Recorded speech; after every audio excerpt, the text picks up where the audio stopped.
我绝对是历史上最悲催的神明。明明手下拥有3000万大军，可同学们却都嘲笑我，说我是个一无是处的废物。只因我穿越到的这个世界，人人皆可成神，别人的眷属不是雷雀就是狼骑兵，最惨的也是矮人大军，而我的眷属却是最垃圾的大蝗虫。唯一的好处就是比母猪还能生，可那有什么用呢？然而，正当我以为永无出头之日时，却意外发现自己拥有变态天赋——生命献祭。我可以献祭生物换取同等价值的产物。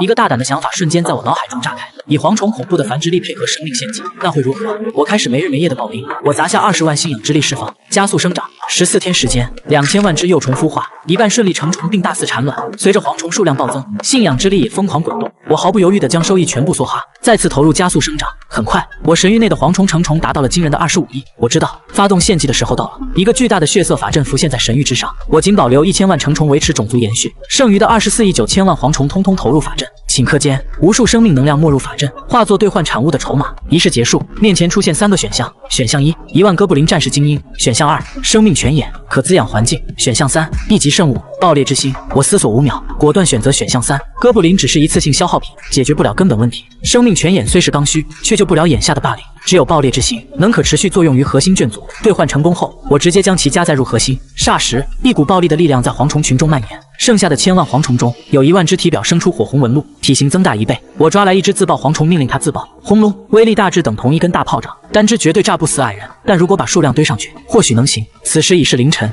距离上学还有不到8小时，换算成神域时间也就是不到4个月。我再次发动生长加速，疯狂促进自爆蝗虫繁殖。眨眼间，上课铃响，我被直接传送到教室。秦爽踩着高傲的步子走到我课桌前，双手叉腰，韩武，你想好没有？当我的奴隶，我保证直到高3毕业之前，没人敢欺负你。那姿态，仿佛做他的奴隶是什么光宗耀祖的事。我皱起眉头，我拒绝。秦爽尖叫一声，满脸不可思议，你知道你在说什么吗？没有我的庇护，你会被那群人压榨到死。或许情况如你所说，但我还是拒绝。我冷淡地看着他，我韩武虽然没权没势，但我有自己的尊严。好意心领了，请回吧。秦爽气冲冲离开后，校霸张斌带着2名小弟围了上来。韩武，让你准备的100神力带来了吗？小弟跟着附和，快点交出来，别逼我们动手打碎你的神域核心。班里同学饶有兴致地看戏，我抬起头看向张斌，神力一点没有，命有一条，你们要不要？我看你是不想活了，信不信我率领矮人大军攻破你的神域？那就来啊！我直接应战。张斌愣了，周围同学也开始起哄。他冷笑着掏出一张价值10点神力的入侵卡，既然你找死，那就别怪我。激活入侵卡化作强光将我笼罩，立时瞬间沉入神域。荒漠区域，一道100米宽的巨型传送门显现，5000名全副武装的矮人踏火而出。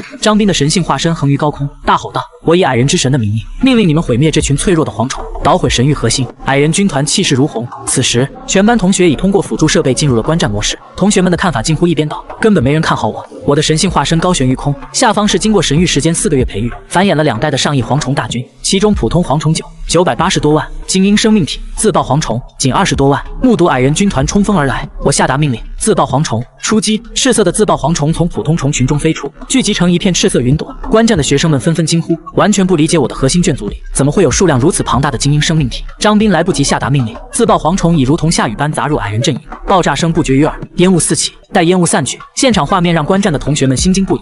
000名矮人被当场炸死大半，存活下来的也受了重伤，唯有精英矮人还有一战之力。可我空中盘旋的自爆蝗虫还有5万，候补的普通蝗虫更是高达980万之巨，战局高下立判。张斌慌忙下达神谕，号召存活的矮人赶快回归神域。可我怎会放过？我仗着蝗虫会飞的本能，直接命令神域内的蝗虫穿过传送门，反向入侵。980万黑压压的普通蝗虫如同黑色风暴一般冲入张斌的神域，破坏所能见到的一切。蝗虫所过之处寸草不生，若不是他们不吃土，地皮都得给他刮走3层。张斌看的心都在滴血，快命令你的眷族从我的神域里滚出去！张斌连忙向我吼道。我完全不理会他的怒吼，反而是控制着自爆蝗虫去给没死透的矮人补刀。至于往回逃的精英矮人，更是我的重点关注对象。一只只自爆蝗虫接连爆炸，炸得这头精英矮人遍体鳞伤，生命力严重流失。张斌更加着急，我认输，把你的蝗虫从我神域里撤走，让我的眷族回归。我对此一阵冷笑，你不是想要击碎我的神域核心吗？既然如此，我反过来击碎你的神域核心，也是理所当然的吧？你敢？你若真的做了，我的爸妈绝对不会放过你。我爸是半神，我妈也即将晋升半神，你绝对不是他们的对手。张斌怒道。我脸上冷笑更甚，说的好像我放过你，他们就能饶了我一样。下一秒，我眼睛一亮，入侵到张斌神域中的普通蝗虫已经找到了他的神域核心，不顾一切代价给我撞碎他的核心。我向眷族下达神谕，海量蝗虫悍不畏死地向神域核心发动攻击，哪怕撞死在上面也在所不惜。如此举动可把张斌吓坏了，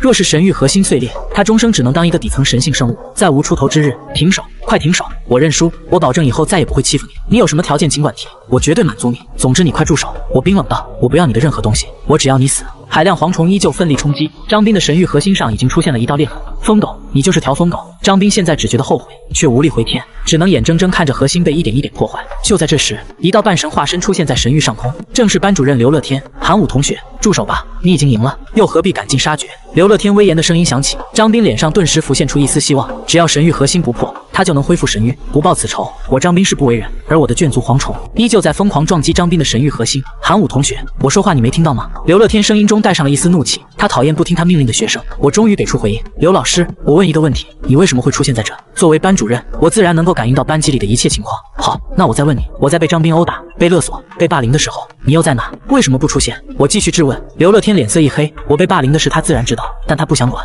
我毫无背景。而张斌家即将拥有2名半神，他没有理由为了我去得罪张斌一家。你先停手，我会给你好好解释此事。刘乐天做出表示，我再问最后一个问题，如果今天被攻击神域核心的人是我，你会站出来阻止吗？刘乐天无言以对。好了，我已经知道答案了。蝗虫也在这一秒完成了破碎核心的最后一击，咯吱一声，张斌的神域核心彻底破碎，神域顿时崩溃成数块碎片。我眼疾手快将碎片尽数收走，并冷声下达逐客令：刘老师，请你离开我弟神域。被强制退出观战模式的同学皆心惊不已。我不仅赢了这次入侵，竟还强行击碎了张斌的核心。神域破碎的张斌脸色苍白，瘫坐在地，他彻底废了。而赢得入侵战的我身形一闪，直接旷课传送回了家。回到家，我直接进入神明登录仓统计战况。这一战付出了不小的代价，自爆蝗虫还剩不到2万，普通蝗虫剩4,000多万，看来以后得多培养些自爆蝗虫才好。我自言自语道。随即我取出战利品，张斌破碎的神域碎片。张斌家底后，我将他经过资源改造的碎片融入自身，神域面积直接扩张到260平方公里。接着将他的核心碎片融入己身，我的神域核心提升至2级。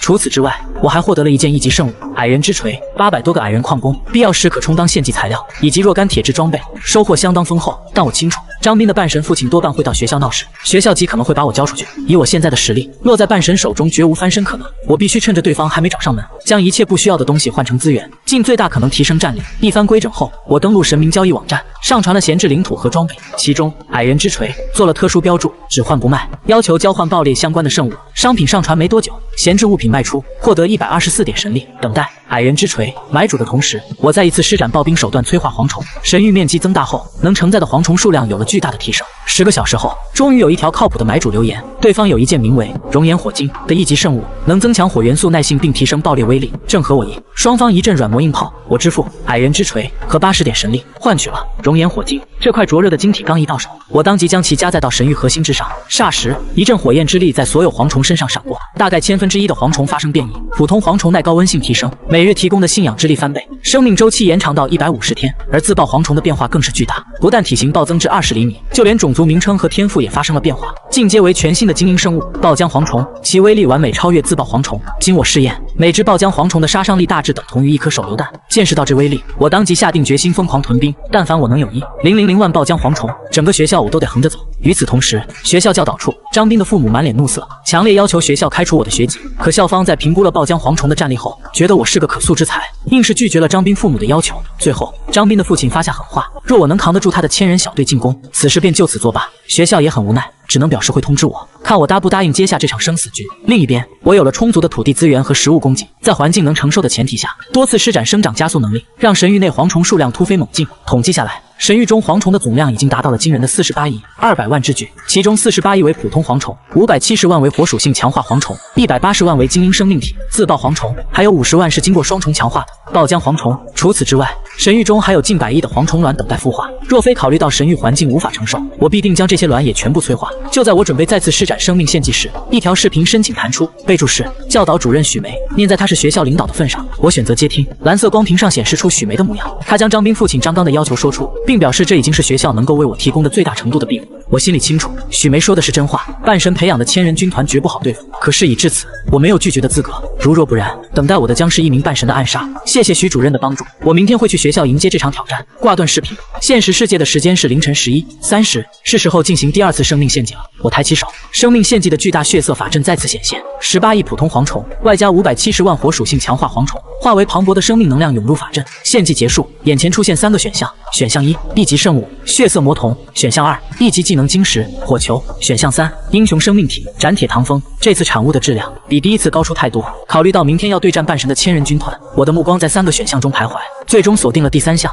斩铁唐风，能够成为英雄生命体，足以说明其实力强横。确定选项后，斩铁唐风的信息面板浮现，堪称华丽。光是技能就有4个，其中还有一个连系统都无法评估领悟度的自创技能，而且生命周期极长，不出意外能陪伴我近2年。视线落在本体上，这名英雄生命体呈现类人姿态，身躯消瘦，白发披肩，最大的特点是拥有2双手臂，足足4把刀锋。感受到我的注视，斩铁唐风当即单膝跪地请求道：“神明啊，我需要剑。”唐风足为战而生，手里没有剑，就等同于枪里没有子弹。斩铁唐风的战力对我至关重要，高端武器必须配上。我清点了一下资产，这2天培育蝗虫凝聚的信仰之力，加上之前麦地剩余的，我当前总资产为54点神力。打开神明交易网站，装备分为普通、信仰、神力以及神性4个等级。54点神力买不起神力装备，但买一把不错的信仰装备绰绰有余。我将54点神力以下的剑类武器筛选出来，丢给斩铁唐风，他很快便选中了一款信仰装备——暴风大剑，售价50神力。我当即下单。斩铁唐风接过暴风大剑，激动地挥舞2下，顿时激荡起猛烈的剑锋。我正期待着他在明天的入侵战中大显神威，可这时他再次恳求：“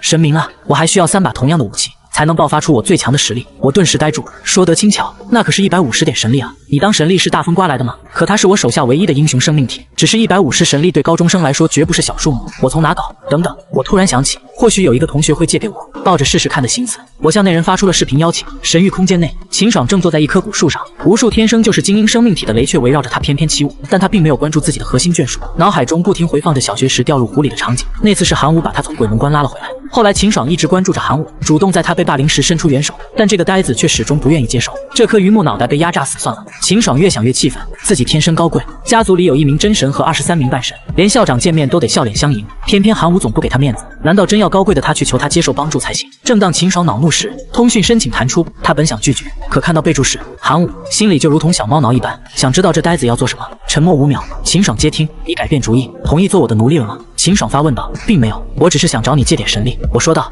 秦爽冷笑道：“你找我借神力，那我倒问问你，你拿什么还？用你那垃圾卷族吗？”我沉默3秒后说道：“那你借不借呢？”秦爽冷哼：“借多少？账号。”收到150点神力后，我当即买下3把暴风大剑交给斩铁唐风，获得4把暴风大剑的斩铁唐风对我的信仰直接提高1个等级，成为真信徒，每天能提供200万信仰之力，这算是个意外之喜。次日，我定点传送到教室，我的出现瞬间引起全班注意。通过周围的议论声，我知道自己要和半神比试的消息已经人尽皆知，无所谓，反正早晚都要知道。秦爽从座位走过来：“你借我神力是为了提升自己，和半神比试，我劝你不要白费力气，哪怕半神只出动一个1000人小队，也不是现在的你能对抗的。”我淡淡回道：“我没有别的选择。”秦爽当即拍着胸脯肯定道：“只要你成为我的奴隶，我会联系家族给张刚施压。他家只有1个半神，而我家有1名真神，还有23个半神，他不敢不从。我实在不理解他对收我当奴隶这件事有多执着。好意心领了，你就先回去吧，我要为对付半神的1000人军团做准备。”我婉拒道。秦爽怒哼一声，气冲冲回到座位上，心里暗骂我是个憨憨。没一会，在班主任刘乐天的带领下，张斌的父母张刚夫妇进入教室，那就是韩武。刘乐天讨好的指认道：“你个小杂种，毁了我儿子的神域核心，看我不撕了你！”张斌的母亲杜荣瞧见我，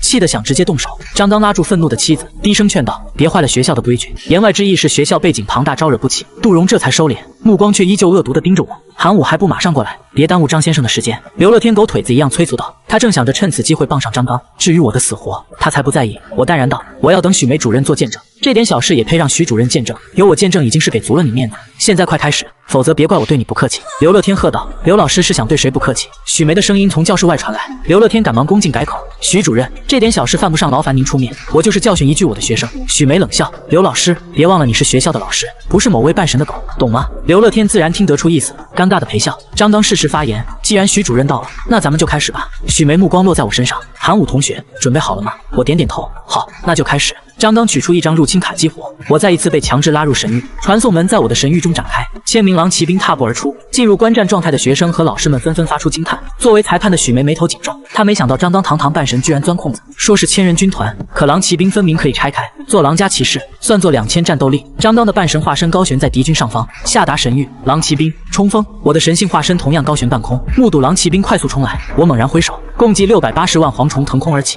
宛若红云般遮蔽天空，这其中藏着55万爆浆蝗虫。果不其然，在狼骑兵军团和蝗虫大军触碰的瞬间，战况呈现一边倒，100万自爆蝗虫白白牺牲，却因为威力太弱，根本炸不穿狼骑兵精良的铠甲，仅仅换来几名狼骑兵轻伤。观战的老师们已经在为我默哀，我确实是个人才，只可惜遇到了跨不过去的坎。就在所有人认为我必败无疑时，异变突生，躲藏在普通自爆虫群中的爆浆蝗虫开始了连环自爆，轰轰轰！爆炸威力不仅巨大，还能迸发出大片滚烫的岩浆，造成建设伤害。狼骑兵的铠甲在精良也有罩不住的部位，滚烫的岩浆落在他们身上，瞬间造成严重的烧烫伤。大量岩浆落地，硬生生在战场中心造出了一片熔岩区域。区域内的狼骑兵时刻承受着高温灼烧，想要逃离却总会被前仆后继的蝗虫死死拖住。不可一世的千名狼骑兵在爆浆蝗虫的恐怖袭击下死伤惨重，局势瞬间逆转，简直要把观战的师生眼睛惊掉。年级主任许梅万万没想到我竟然还藏了这样一个杀手锏，他乐得笑出声，鼓励道：“韩武同学好样的！”张刚脸色铁青，他立刻向狼骑兵队长下达神谕，动用超凡之力。狼骑兵队长狂嚎一声，坐狼随之呼应，一人一狼身上扩散出冰冷的气息。超凡之力，冰冻光环，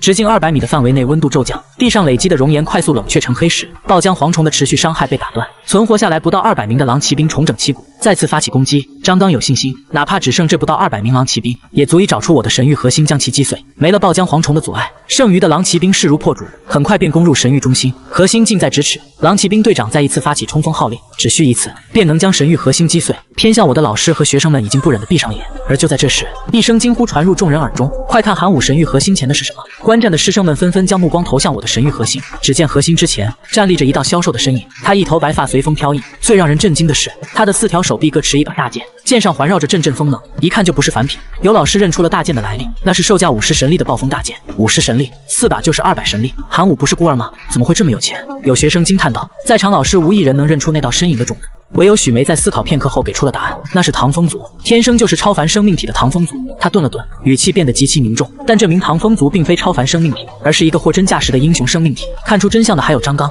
他成为半神多年，入侵过无数神域，见识广泛，自然一眼认出了这名英雄生命体。震惊之余，张刚心中涌起强烈的嫉妒。他奋斗数十年，也不过只培养出一名英雄生命体，而我一个高3学生凭什么拥有如此极品的卷组？一定要抢走这名英雄生命体，只要打碎神域核心，这名唐风族的英雄生命体就归我了。张刚眼睛泛红，嘴里嘟囔道。剩余的狼骑兵听从张刚指挥，从多个方向冲向神域核心。他算准了，英雄生命体纵使强悍，也无法同时阻拦多角度的围攻。只要有一名狼骑兵突破阻拦击碎核心，我神域里的一切，包括这名唐风族，都将归他所有。面对四面八方冲来的狼骑兵，斩铁唐风斗志高昂，4把暴风大剑在唐风天赋影响下迸发出破空声。3级技能初级暴风斩，4把大剑狂舞搅动空气，化作一道10米高的龙卷，将神域核心死死护在中心。外界凡是靠近的狼骑兵，尽数遭到龙卷风激荡的剑锋斩切，轻则重伤，重则当场绞杀。这还没完，没了后顾之忧，斩铁唐风身形如电，主动出击。1级技能初级旋风斩发动，宛若一台绞肉机，轻易斩杀10多名狼骑兵。2级技能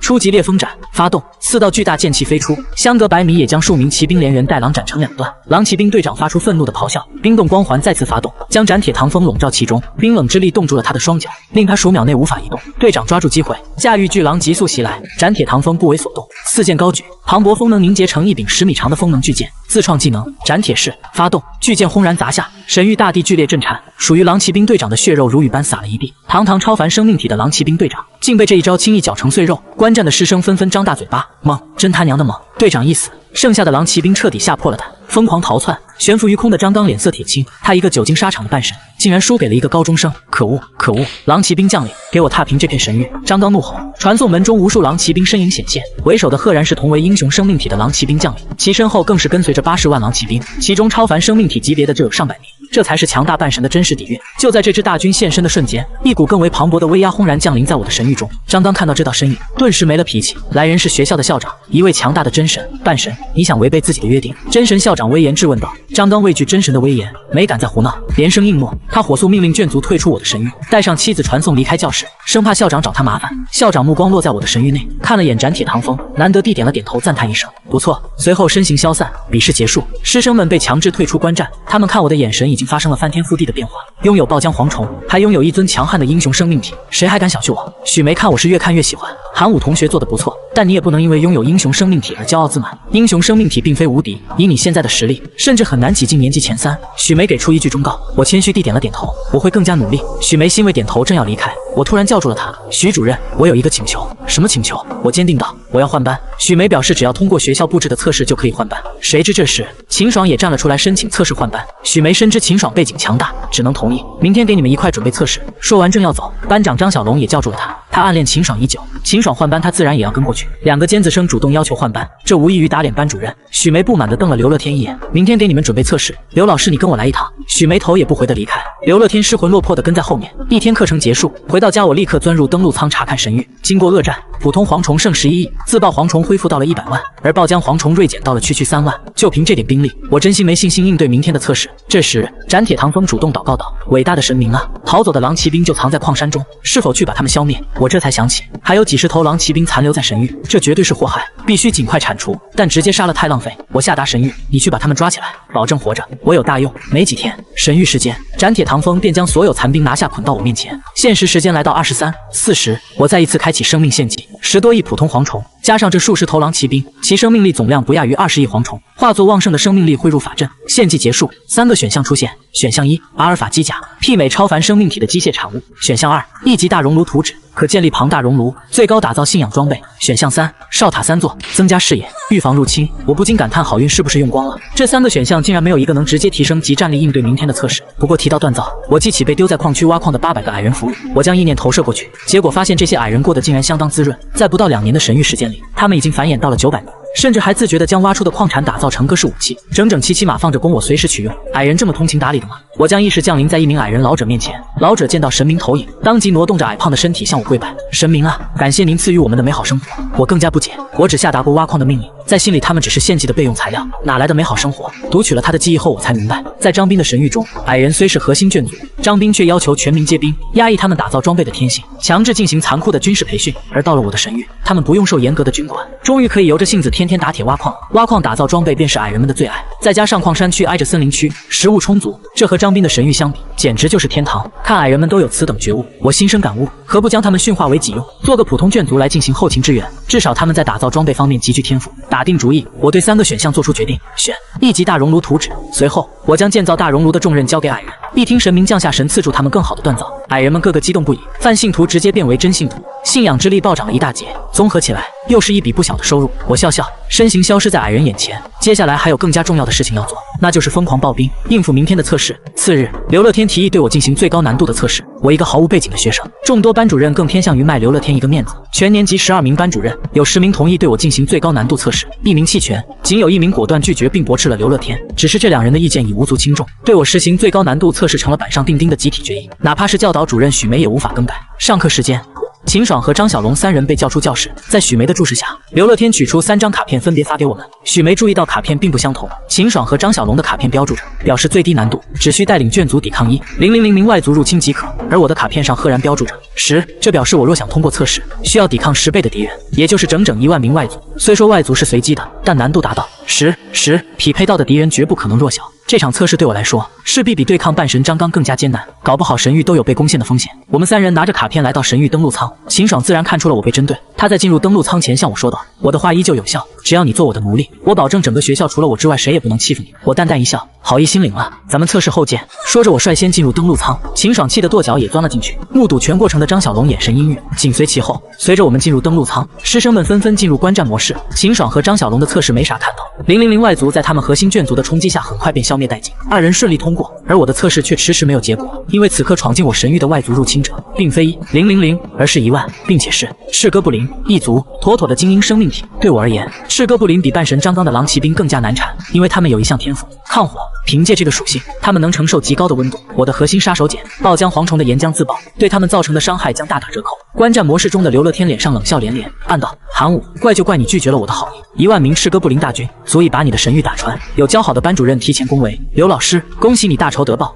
师生之间哪有仇？这次测试之后，韩武同学定能理解咱们当老师的良苦用心。刘乐天假惺惺地回道。许梅无暇看刘乐天那虚伪的嘴脸，目光死死盯在我的神域上，期盼着我能再带来一个奇迹。神域内大战一触即发，共计26亿普通蝗虫腾空而起，宛若无边无际的黑云向赤哥布林军团压去。赤哥布林毫不示弱，爪子上汇聚起一颗颗火球朝虫群发射，每颗火球都能将数十只蝗虫化作灰烬，每1秒都有数十万蝗虫陨灭。而赤哥布林的伤亡微乎其微，我的神性化身注视着一切，看准时机下达神域，自爆蝗虫。出击！500万自爆蝗虫在普通虫群掩护下发起自杀式袭击，噼里啪啦的爆炸声不绝于耳。赤哥布林终于有了损伤，600头轻重伤，400头直接被炸死。可对于上万的军团而言，这点损伤根本不痛不痒。万般无奈下，我只能动用杀手锏。40万爆浆蝗虫悍然冲入敌阵，集体炸裂，大片岩浆生生将赤哥布林所在之地化作熔岩地狱。一些重伤的赤哥布林被高温持续灼烧惨死，可他们终究是火系精英，大部分愣是顶着高温冲出了熔岩区。40万爆浆蝗虫的死，仅仅带走了3000名敌人的生命，剩余近600名赤哥布林虽近乎全员负伤，却依旧战意高昂。他们遵从使命，无视漫天飞舞的普通蝗虫，径直向我的神域核心冲去。核心之前，斩铁唐风大杀四方，4把暴风大剑挥舞，大片区域激荡着狂暴的剑锋。赤哥布林火球齐射，斩铁唐风硬抗伤害屹立不倒，凡是靠近核心的敌人必遭致命绞杀。神域核心周围的土地被彻底染红，不少观战学生受不了如此血腥的场景，纷纷自动退出。然而战局的倾斜越发明显，斩铁唐风再强也难敌500名精英生命体的围攻。在无穷的火球轰炸下，他全身血痂遍布，力气耗尽，只能以4剑坐盾勉强护住身体。明眼人都能看出他已处于濒死状态，而在他周围堆积着超过5000具赤哥布林的尸体，昭示着这场杀戮的惨烈。终结的时刻到了，剩余的1000多名赤哥布林汇聚起巨大的火球，要给这名顽强的英雄最后一击。观战的刘乐天难掩脸上的狂喜，他似乎已经看到了我核心破碎的场景。可就在此刻，大地震颤，赤哥布林纷纷停下手中的火球，向声音传来的方向看去，只见一支全副武装的队伍从森林中悍然冲出，他们数量不多，仅900人，可身上却穿戴着整套精良的铁甲，手中紧握战锤与战斧，守护无神。为首的矮人老者大声吼道：“900名矮人齐声回应，低吼声宛若战歌般震撼人心。剩余的1000多名赤哥布林被这一幕震慑，等反应过来时，矮人的铁锤已经砸到了眼前。矮人老者一锤砸爆了一名赤哥布林的脑袋，霎时血花四溅。身后的矮人战士如钢铁洪流般撞入敌阵，喊杀声与爆裂声再次响彻神域，战局再一次进入焦灼。观战的众人彻底震惊了，他们竟没注意到，我除了核心眷族蝗虫外，居然还圈养了一支全副武装的矮人军团。一名细心的老师认出了端倪，那不就是之前张斌的核心眷族吗？才2天的功夫，竟被培育成了绝对忠诚的死士，人才啊！此等能力稳入年级前10，这位老师心动了。如果能把我招入班级，这学期教育考核评价必定大涨。其他几位老师也抱有同样的想法，死死盯着测试的最终结果。神域中，厮杀声越来越微弱，每一头矮人和赤哥布林的倒下，都牵动着观看者的心。很快，答案揭晓。随着最后一头赤哥布林被矮人老者锤爆脑袋，我方获得了最终的胜利。只是，这是一场惨胜，麾下蝗虫近乎全灭，900名矮人死伤惨重，仅剩54名存活。唯一让人欣慰的是，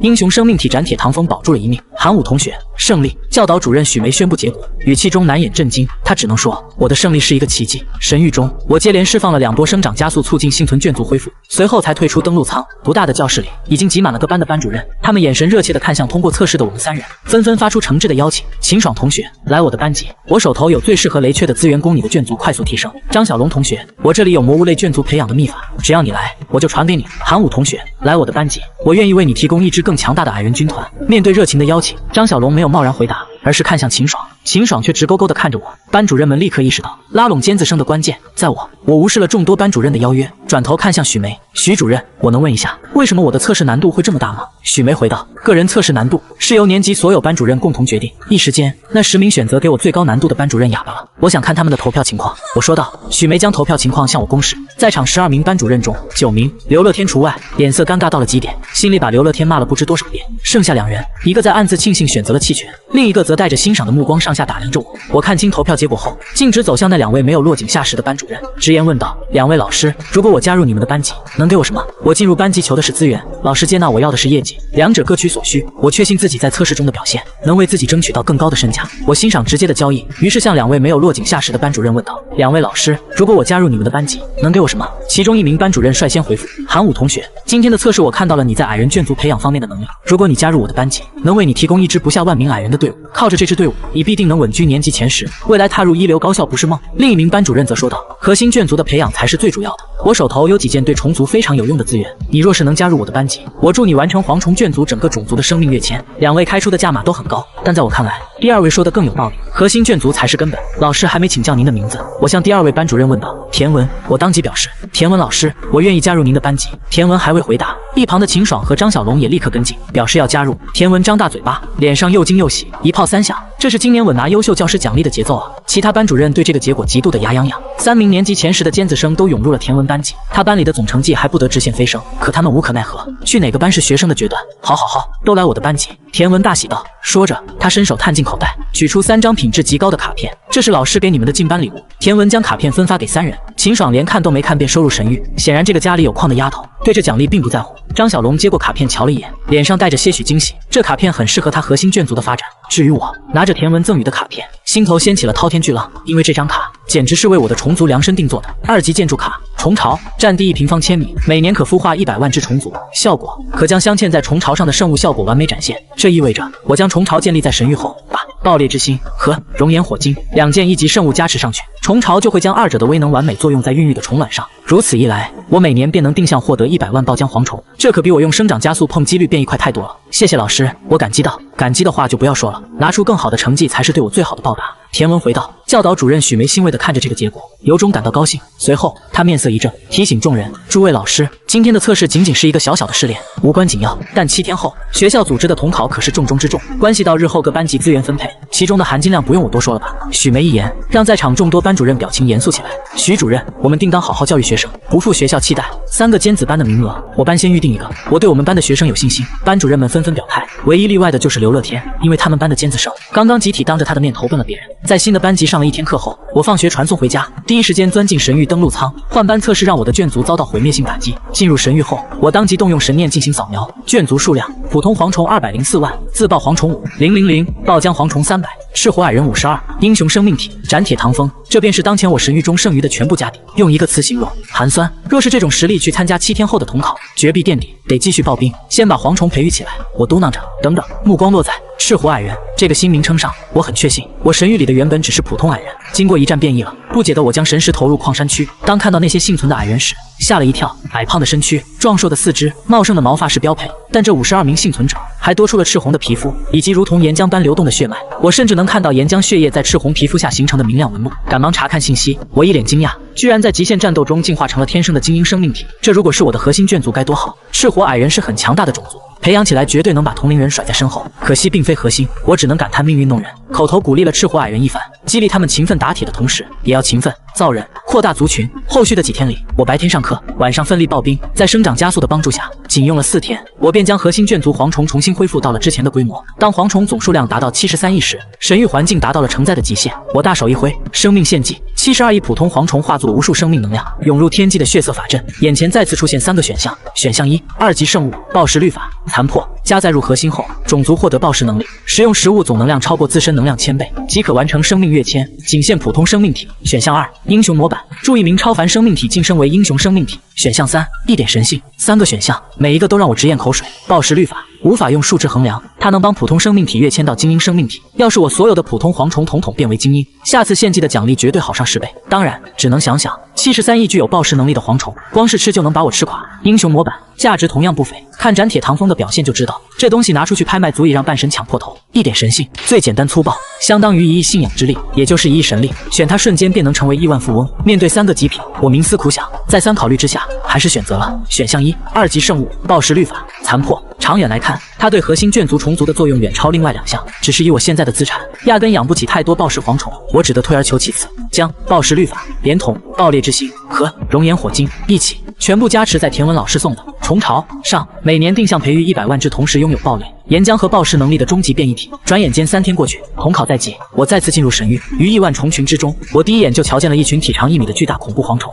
那是从虫巢中走出的全新物种。我将它们命名为炸浆蝗虫。上午艳阳高照，我刚走进新班级，来到座位上，等候多时的秦爽就起身走了过来。你考虑好做我的奴隶了吗？秦爽一上来就没好气地质问道。我一脸无语，这丫头究竟有多强的执念，非要收我当奴隶？秦爽同学，现在我的实力也不弱，有能力保护自己，当奴隶的事咱们还是不要再提了。我回绝道。秦爽却依旧不甘心，有这种想法，说明你还不够成熟。我问你，你有后台吗？有资源吗？2者都没有，你就凭你的蝗虫就想从众多半神子女中脱颖而出，太天真了。你的蝗虫培养的确实不错，但终究太弱。矮人驯服方面虽然亮眼，但那终究不是你的核心眷族。他说了一大通，可传到我耳中都是废话。好意我心领了，我能不能行，咱们考试后就知道了。我回了一句，便钻进神域登陆舱里，静待统考开始。秦爽只觉得热脸贴了冷屁股，气愤无比，恨恨离去。张小龙见自己视为女神的秦爽在我面前吃瘪，心里如同燃烧起一团烈火。韩武，总有一天我要让你彻底离开秦爽的视线。没过一会儿，班主任田文的半神投影进入到每一位同学的界面上。学校组织的这次统考事关班级未来分配资源的份额，非常重要，还请同学们为了自己的未来，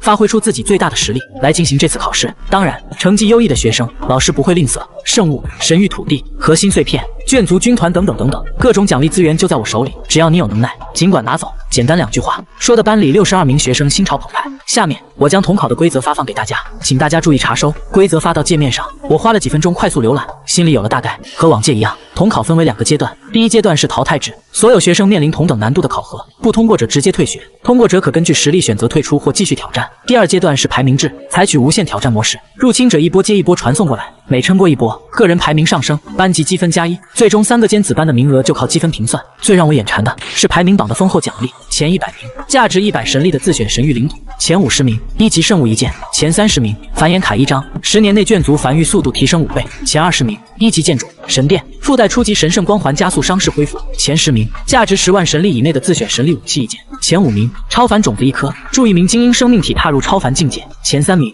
神域核心等级加1，第1名1点神性。若是能获得第1名，光是学校的奖励就足以让人一夜暴富，更何况还有班主任的奖励没列出来。为了奖励拼了，我在心里狂吼。10分钟后，统考进入准备阶段，我的意识投入神域登陆舱，化作流光飞向虚空。没过多久，众班级学生到齐，虚空中一道毫无感情的机械声响起。本届统考第1轮淘汰考核即将开始，请各位考生做好准备。众多学生面色变得紧张起来，事关能否继续留在学校，哪怕是成绩前10的学生也难免心慌。倒计时3、2、0，时间归零，我返回自己的神域中。只见神域边缘出现了一个巨大的单向传送门，门中冒出阵阵不祥气息。我紧张的号召麾下所有卷族打起精神应对外敌。终于，传送门有了动静，奔腾声由远及近，一大批全身魔气缠绕的肥胖魔物一股脑的涌出。我定睛一瞧，嘴角直抽搐。淘汰赛而已，玩这么大的吗？这是来自魔渊文明的魔物血肉魔魁，虽然只是普通生命体，却拥有堪比精英的战斗力，皮糙肉厚，极其抗打，是性价比极高的炮灰。好在他们有一个极其致命的弱点，行动缓慢，我有绝对把握将他们毁灭。我下达神谕，号令5万爆浆蝗虫出击，进行岩浆自爆。刹那间，血肉魔魁所在区域被高温岩浆覆盖，1万名血肉魔魁每前行一步都会遭受持续伤害，奈何他们跑不快，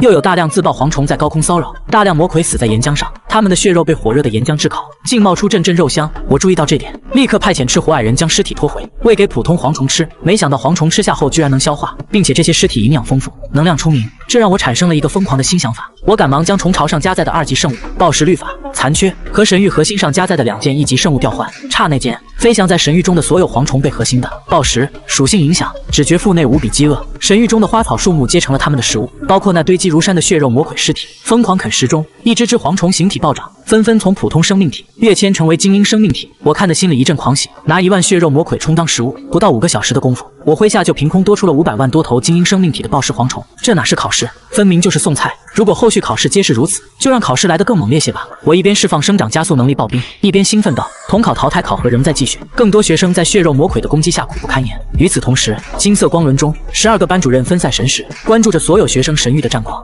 又是一个学生被淘汰了，我本来还挺看好他的。一名班主任叹息道：我班里已经淘汰了20个学生，减员1/3，我班里更惨，已经有1半学生被淘汰。这次统考的难度是不是有些超纲了？嗨嗨！教导主任许梅发出一阵咳嗽声，打断班主任之间的抱怨。校长带领3名副校长在前线和魔渊文明争夺卫冕，选择血肉魔魁当淘汰考核的入侵敌人，肯定有他的道理。咱们这些半神不便揣测。是，许主任说的对，咱们只需要认真完成校长下达的任务即可。大家说是不是？对，坚决支持校长。许梅脸色这才好看些。这时，班主任田文突然拍手兴奋道：好小子，别人视为噩梦的血肉魔魁到了他这里，居然成了饲养卷族的食物，真有一手。其他班主任纷纷将神识落在了我的神域界面上，还有卷族能够抵抗血肉魔魁血肉里蕴含的毒素，吃前还知道考一考，讲究蝗虫能无视血肉魔魁的毒素，这可是个新发现，有研究的价值。见识到我凭借蝗虫啃食魔魁的场面，班主任们纷纷夸赞，而刘乐天站在众人身后，脸难看得像吃了屎一般，只是走狗屎运，歪打正着而已。论实力，他的蝗虫就是垃圾。刘乐天愤愤道：刘老师，你这么说我可不能苟同。田文平日里就和刘乐天不对眼，现在自然得对回去。运气也是实力的一部分，而且你仔细看，他培育出来的蝗虫实力可不弱。说着，田文放大屏幕，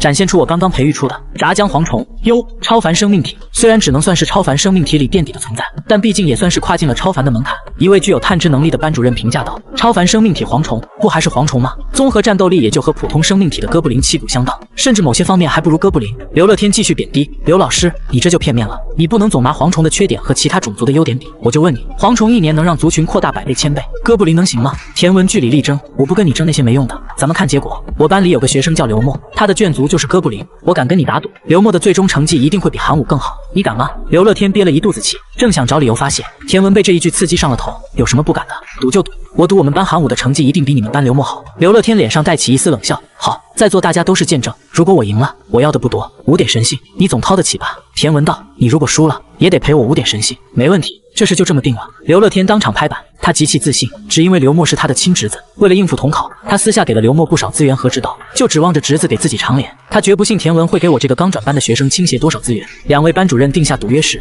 淘汰阶段的考核也步入尾声，700多名考生中，仅有430名通过，通过率勉强达到60%。光轮中的班主任们脸色都不太好，这成绩多少有些拿不出手。而到了选择是否进行排名考核那一步时，又有130名学生直接选择了弃考。这群没出息的怂蛋，有名脾气暴躁的班主任开口骂道：“别怪同学们，这次统考的难度很高，有人退出也是正常情况。能够在艰难的战争中幸存下来的学生，才是我们日后该培养的目标。”各班班主任纷纷点头。排位考核现在开始，无感情的机械音像包含我在内的剩余300名学生宣布道。巨大的传送门中传出更加浓厚的不祥之气，伴随着咯吱咯吱的骨骼摩擦声从里面传来。留下来继续考核的我，心中难免有些紧张。很快，入侵的外族展露出真容，是一具具行走的骷髅兵，共计10万。光轮中的班主任们，连带着进行考核的我们，纷纷瞪大眼睛，不约而同地发出一句惊叹：就这！众所周知，骷髅兵是魔物中最低端的存在，在位面战争中纯粹是消耗战力的炮灰，而且这第一波明显只是最低级的普通魔物，里面连个精英级都没有。这一分近乎白送，那130名选择弃考的学生肠子都悔青了。早知道接下来是近乎人人可欺的骷髅兵，他们打死也不会弃考。但世上没有卖后悔药的，弃考的同学只能怨自己太怂。神域中，我谨慎地看着眼前数量庞大的骷髅兵，我有些发愁。排名考核的入侵族群是骷髅兵，这个结果让我又爱又恨。爱是因为骷髅兵实力弱小，即便是自爆蝗虫也能轻松击败；恨是因为他们身无2两肉，压根不够塞牙缝。我的神域中可是有10多亿饥肠辘辘的蝗虫正等待着血肉食物来实现生命跃迁。哎，只能打了。我感叹一声，下达神域发起进攻。普通蝗虫虽然羸弱，但10多亿聚集在一起时，破坏力呈指数级上升。黑云与骷髅兵对撞，无数骷髅兵被卷起摔碎，也有数不清的蝗虫被撞成肉泥，场面堪称菜鸡互啄，伤害力不大，声势极强。2个小时后，战斗结束，地上全是同伴尸体和碎骨。受到暴食律法影响的蝗虫们饿得发疯，只能吞噬同伴的尸体充饥。我不愿神域被碎骨污染，下达神域让蝗虫清理战场，将骨骼全部投入赤火矮人建造的大熔炉里烧掉。没等我休息，第2波骷髅兵到来，数量依旧是10万，但夹杂了不少精英魔物。铁骨骷髅兵对付他们，我不能再让普通蝗虫去送死。自爆蝗虫与爆浆蝗虫的组合再次发威，自爆蝗虫负责牵制，爆浆蝗虫进行岩浆自爆，巨额伤害的同时，留下了一片炽热的岩浆地带。就算是铁骨骷髅兵也难以在其中生存太久。很快，第2波攻势被我击溃。注意到岩浆地面的杀伤力后，我产生了一个新的想法，我索性不让岩浆冷却，时不时让爆浆蝗虫往上面喷点新鲜岩浆维持温度，同时命令赤火矮人用大熔炉熔炼大量矿石，烧成炽热流浆倒在上面。如此操作，直接将传送门外的大片区域改造成了死亡禁区，温度高到能瞬间将肉体气化。从传送门里涌出的骷髅兵还没开始入侵，便被高温灭杀，实属悲哀。我则安心守在外面，让斩铁唐风盯着漏网之鱼。第3波、第4波、第5波，来多少死多少。我的积分越来越高，轻易突入年级前30。与此同时，金色光轮中负责监察的班主任们看到这一幕，直呼卧槽，这年轻人想法真别致。别人对抗骷髅兵拼卷组靠装备，而我对抗骷髅兵直接造火山堵门，这想法属实超越了其他同学几条街，而且见效快，效率嘎嘎高，有什么了不起？不就是扛到了第7波吗？我们班刘默也进入到了第7波。刘乐天不甘心地说道。班主任们将神识投入刘默的神域，只见满地碎骨中，刘默麾下所有的哥布林近乎人手一把骨棒武器。不仅如此，他还搭建了一条生命跃迁路线，普通哥布林达标后可晋升为精英生命体大哥布林。更让人震惊的是，刘默神域中密密麻麻布满了建筑，1级箭塔13座，1级闪电塔9座，1级火球塔12座。光是这些建筑总价值不低于1000万神力。众老师纷纷感叹这孩子家里有矿。刘乐天洋洋得意，刘默是他亲侄子，这神域规模全靠他这个叔叔暗中倾泻资源，为的就是让侄子拿第一给自己长脸。可他还没高兴3秒，众人便被另一个神域的战况吸引了。秦爽的神域中，整整100座1级闪电塔耸立，天生精英的雷雀高达30万只，还有100头超凡生命体，古树巨人辅助战斗。更恐怖的是，核心卷族中已经诞生了一名英雄生命体金冠雷雀。入侵的骷髅不论什么等级，连5秒都坚持不到就会被狂雷淹没。秦家的千金果然够强，比不了。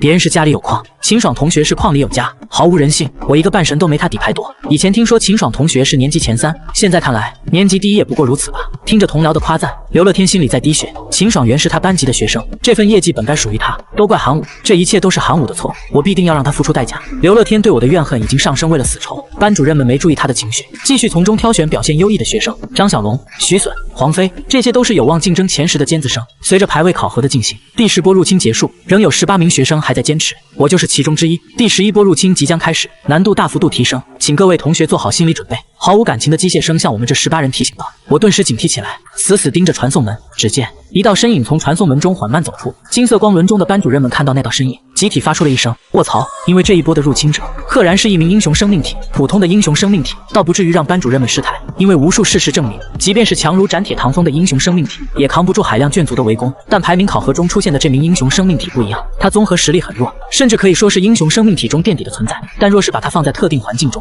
他所爆发出的实力会成千百倍提升，直逼更高一阶的领主生命体。而那个特定环境便是骨骼、控骨者、种族、骷髅族、等级、英雄生物、天赋、骨操控、骨聚合。在控骨者入侵神域的第一时间，散落在地上的碎骨便像是受到了吸引一般，纷纷向他飞去。10波骷髅兵加起来上百万，产生的碎骨足以堆成一座大山。在控骨者的控制下，无数碎骨聚合形变，3秒内便凝聚成一尊如山般的骨巨人。骨巨人成型之际，爆发出惊人的破坏力，挥拳可碎山，跺脚可裂地。之前还占据优势的考生眷族纷纷遭受到毁灭性打击。不到3分钟，8名学生便因眷族损失惨重，被迫选择退出考核。剩下的10名学生仍在采取各种方式顽强抵抗，但其中有一个学生的神域画面让在场的班主任们难以评价，那就是我。我的神域中同样闯入了一个英雄生命体控骨者，只是他进入后并没能大发神威，反而被我人工制造的火山烧得东逃西窜。只因为我的神域中碎骨量极少，绝大多数碎骨都被蝗虫当零食啃了，剩下的也早被岩浆融化成了灰。控骨者没了碎骨加持，战斗力简直可怜，被斩铁唐风追着砍成了18段，一些关键部位的骨头甚至被赤火矮人直接拖走，准备打造成信仰装备。如此一来，我反倒成了剩余10人中第一个轻松通过11波入侵的学生。光轮中目睹这一切的刘乐天极度的发狂，我如此轻易击败 BOSS， 让他极其不爽。其他班主任也抱有怀疑，只因我对付控骨者的过程太轻松了，让人不禁认为我是提前偷了题，这是作弊，绝对是作弊。刘乐天叫嚣道。我抗议，田文自然要为我撑腰。田文，你是在包庇你的学生，小心我向教育机构投诉举报你。刘乐天威胁道。你公然诋毁我的学生，说我学生作弊，你有证据吗？田文不甘示弱道。刘乐天冷哼，还需要证据？大家都是明眼人，谁看不出来韩武在对抗骷髅兵的异常举动？试问谁会在击败骷髅兵以后还主动清理战场？除非那个人提前知道后续会有能够操控骨骼的控骨者出现，清理战场上的碎骨能够有效降低控骨者的实力。我严重怀疑韩武提前得知了考题，这是严重的作弊行为，学校必须严查。田文被对得无言以对，他虽然相信我的为人，却也觉得这件事未免太凑巧了。嗨嗨，这个时候教导主任许梅站了出来，关于韩武同学的成绩，我来说句公道话，这一次统考内容是校长在临出发前布置下的，即便是我在统考开始前也不知具体内容。如果说韩武同学在考前就知道考试内容，那可能性只有一个，就是校长向韩武同学透题。他冷冷扫视全场，刘老师，你觉得校长会做这种愚蠢的事吗？最后一句询问让刘乐天脑门上渗出一层冷汗，他若是继续坚持我偷题，就等于怀疑真神境界的校长帮我作弊，真神威严岂容置疑。刘乐天承受不起这风险，只能改口道，或许是我想错了，韩武同学是靠自己的运气才击败了控骨者，就算韩武同学没有作弊，他的成绩也有很大水分，对于其他同学来说非常不公平。其他班主任跟着看向许梅，我的异军突起让他们意识到了危机，只有把我打压下去，他们的学生才有机会出头。听到刘乐天的话，许梅冷艳的脸上带起一丝嘲笑。刘老师，你作为一名半神，知不知道自己的话有多可笑？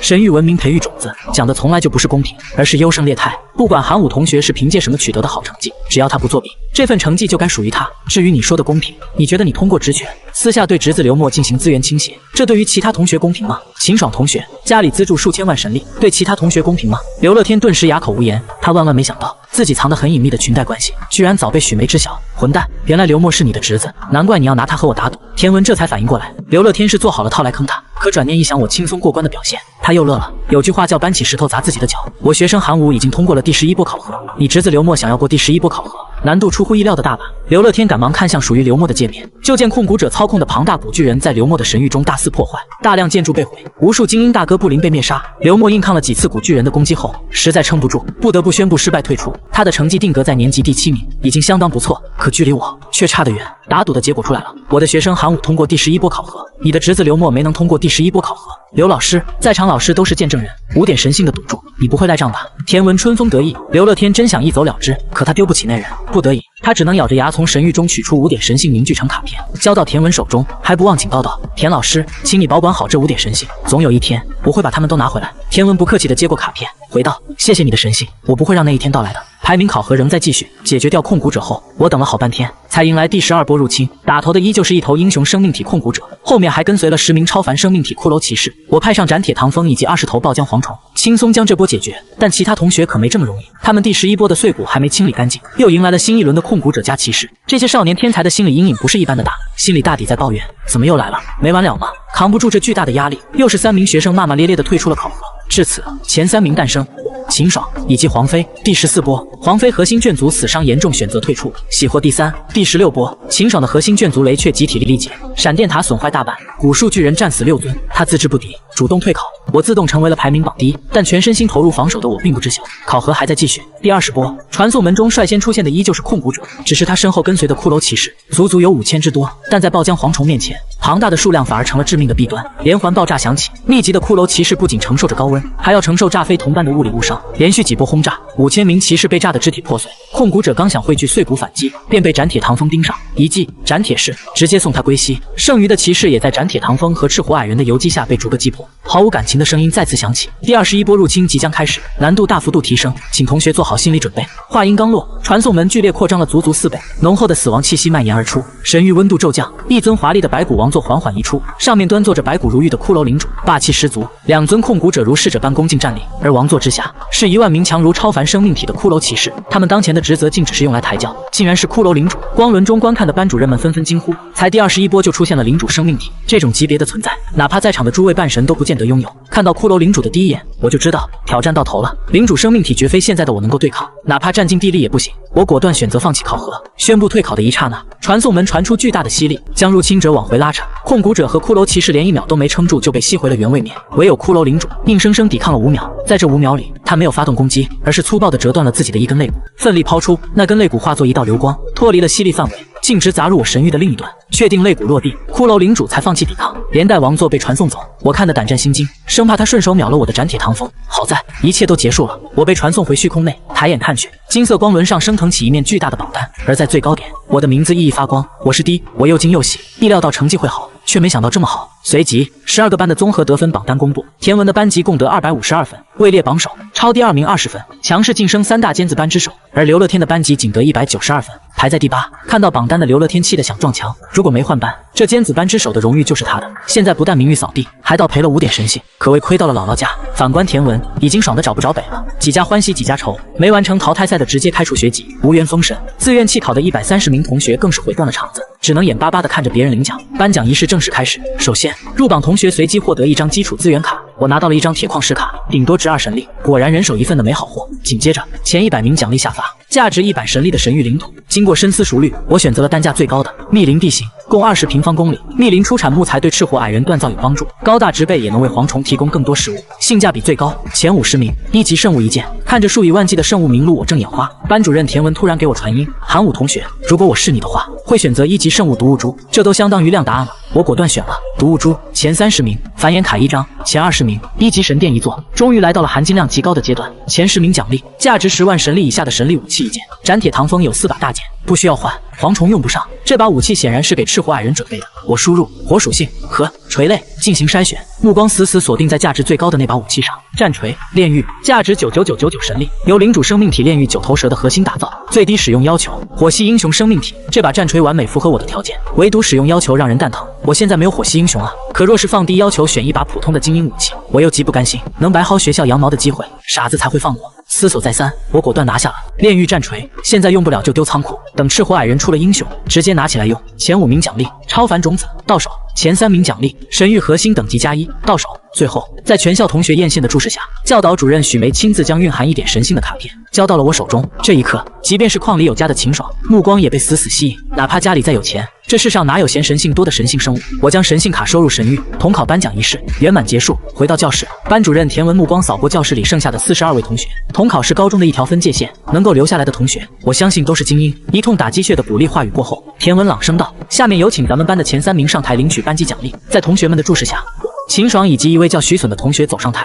班级第，年级第，秦爽；班级第2，年级第2，徐隼；班级第3，年级第5。实力不错的张小龙是班级第4，年级排名第9，也是不错的成绩，只是不在班级表扬之列。田文打开班级资源列表，展示在所有人眼前，他就是要让大家亲眼看看成绩优秀能获得多么丰厚的奖励，借此激励后者。韩武同学在这次统考中大放异彩，取得了第1名的好成绩，班级奖励为100班级积分，以及可以在班级高等资源宝库中任意选择一种。田文宣布道。下面的学生被班主任的大手笔震惊，班级资源分2种，大众型积分兑换和高等资源，学校特批给尖子生，无法用积分兑换。我的目光在高等资源宝库列表上扫过，上面仅有6种：2级圣物巨人之拳，2级圣物生命喷泉，2级圣物玄铁矿核心，2级技能冰冻飞弹，2级建筑哥布林巢超凡生命体狮虎兽，6份资源各有千秋。经过3秒思索，我做出决定，选生命喷泉。生命喷泉可大量喷发蕴含生命能量的泉水来滋养生命，改善周边环境。只要放在神域中，便能直接对我庞大的核心卷组起作用。长远来看，其综合价值远超另外5件。田文一脸欣慰地看着我，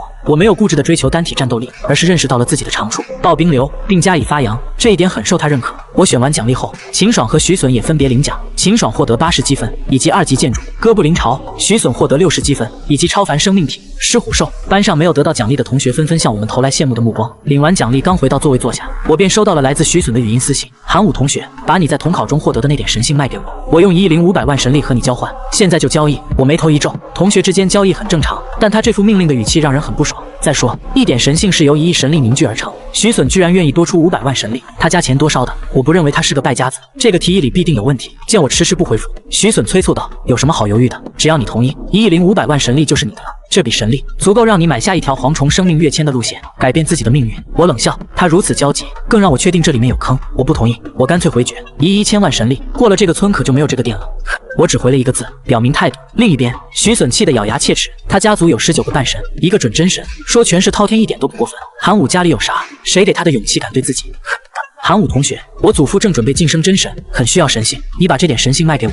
除了神力之外，我欠你一个人情。为了拿到神性，徐隼耐着性子又发来一条，我确实有些心动了。1亿1000万神力绝对是笔巨款，有了这笔钱，我完全能让神域承载蝗虫的数量上升数十倍，到时候神性还会少吗？正当我准备同意时，又一条私信传来，是秦爽，你统考中收获的那点神性，我出1亿5000万神力购买，你同意吗？我整个人都呆住了，1亿5000万，足足比徐隼高出4000万。秦爽这么不差钱的吗？而且这个价格似乎已经远远超出了神性本身的字面价值，他多花5成神力来买，原因为何？我忍不住发问道。一点神性不是价值1亿神力吗？很快收到了秦爽的科普回复，你连这点常识都不知道吗？一点神性确实可以用1亿神力凝聚，但前提是神明自产自销，就是通过自己眷族产生的信仰之力凝聚神力，再用来凝聚自己的神性。如果其中掺杂了其他神明的信仰之力，神性凝聚的成功率会大大降低。当前神性的市场价是1亿4500万神力，而且有价无市。听了秦爽的科普，我顿时意识到了神性的真实价值，同时我也醒悟过来，徐隼那小子居然明目张胆的想低价捡我的漏，这特么谁能忍？我直接给徐隼回了一个字：滚！徐隼收到回复，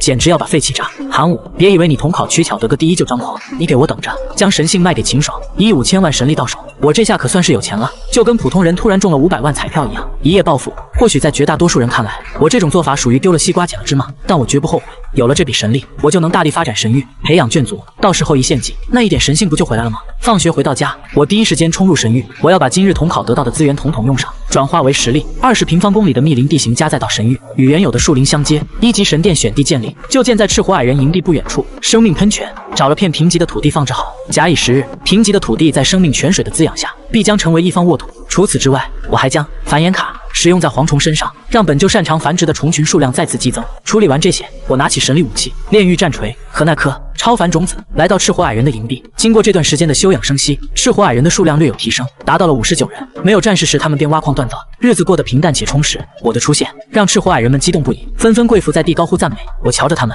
心里再次感叹，这若是我的核心眷族该多好。我客套式的发表了几句宣言，随后将炼狱战锤刺下，接着又在人群中找了一名最强壮的青年刺下超凡种子，并为他起名为神锤，激励他早日晋升英雄。举起这把战锤，一下得到2件重宝赐福。赤火矮人们兴奋不已，全体晋升为前信徒。获得超凡种子的神锤更是直接一跃成为狂信徒。我欣慰地点点头，鼓励了几句后离开。至此，统考奖励就只剩下1级圣物毒物珠没有使用。当时我是听从了班主任田文的提示才选了它，可它究竟有什么用呢？正当我不解之时，一个视频申请传来，是班主任田文。我连忙接听，老师，这么晚您找我有什么事？我问道。田文也不墨迹，直说道，今日统考，在你和刘墨同学谁更优秀的问题上，我和刘乐天赌了5点神性，结果我大获全胜。我连忙道贺，祝贺老师。田文笑笑，这份赌注也有你的一份功劳，所以我准备分给你1点。说着，田文张开双手，展示出2件物品，一件是我熟悉的神性卡，活脱脱的1亿5000万神力，另一个则是一颗冒着黑色魔气的卵，那颗卵还在跳动，似乎是活的。神性卡不用我介绍，我重点给你讲解一下这颗魔胎卵。田文耐心道，这是我在外域征战时得到的一份战利品，是天魔虫王亲自诞下的卵，用特殊秘法炼制成死胎，虽是死胎，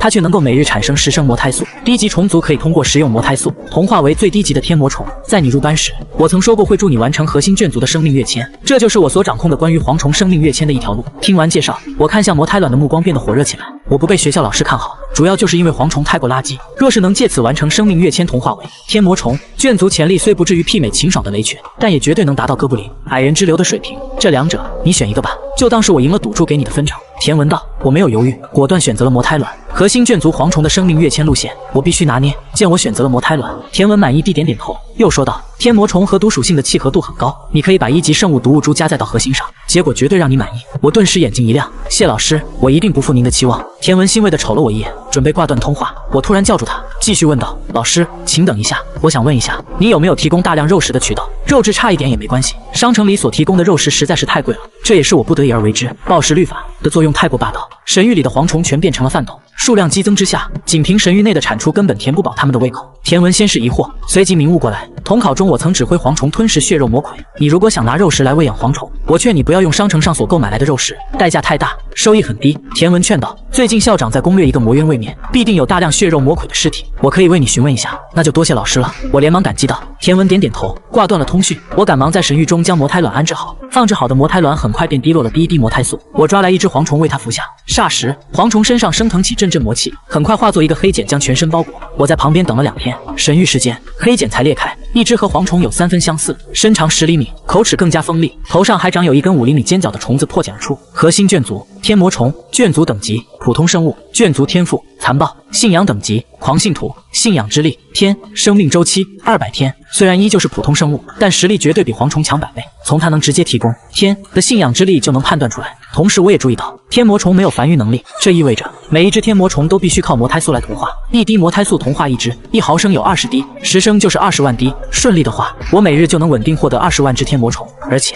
新生的天魔虫同样受到暴食律法的影响，刚出生就一通猛吃，吃够自身能量1000倍后，体型暴增10倍，直接晋升为精英生命体。最后我尝试将1级圣物毒物珠加载到神域核心上，霎时庞大的蝗虫群中大概有1/1000发生变异，成了能释放微量毒物的毒物蝗虫，作用不大。然而新生的天魔虫受到毒物珠影响后，竟有90%以上发生了变异，直接进化为精英生命体的毒物天魔虫，实力暴增。我不禁感叹，田文老师说的果然没错，天魔虫和毒属性简直是绝配。与此同时，魔渊某个位面中，校长尹平正愁眉苦脸，他虽贵为真神，却也遇到了难题。来魔渊征战4年，死在卷族手中的魔物不计其数，可随着战争进行，一些小问题日积月累成了大毛病。战场上骷髅族的碎骨遍地，纵使搭建了数十座焚烧炉，也只是杯水车薪。过量焚烧还导致卷族患上尘肺，寿命大减。更头疼的是血肉魔鬼的尸体，这玩意不易燃，肉质带毒，连野兽卷族都不敢吃，丢在战场上会释放魔气引发瘟疫，封入卡片也只是白费神力，等神力耗尽又会爆出来继续污染。校长为此无比头疼。恰逢此刻，